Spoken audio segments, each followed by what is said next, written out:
అందరికీ నమస్కారం. My name is B Mohitha Sai. I'm studying 7th class. నేను ఈరోజు ఎక్సెల్లో బిల్ ఎలా తయారు చేయాలన్నది నేర్చుకున్నాను. చూడండి, ఫస్ట్ బుక్ షాప్ పెట్టుకున్నాను.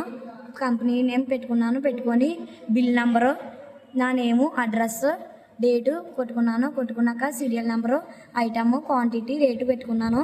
ఇప్పుడు అమౌంట్ ఎలా చేశానో చూడండి.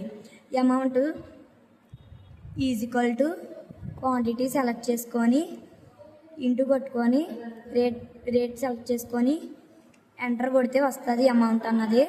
వచ్చాక బ్లాక్ సింబల్ వచ్చాక 2 టైమ్స్ క్లిక్ చేస్తే అన్నీ వచ్చేస్తాయి.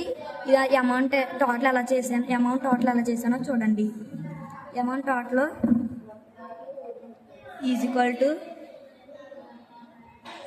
SUM సమ్ కొట్టుకొని ఓపెన్ బ్రాకెట్ కొట్టుకొని టోటల్ అంతా సెలెక్ట్ చేసుకొని ఎంటర్ కొట్టుకున్నాను. ఎంటర్ కొట్టుకుంటే ఈ విధంగా వచ్చింది. ఈ విధంగా సింపుల్గా నా బిల్లు చేసుకున్నాను. Thank you.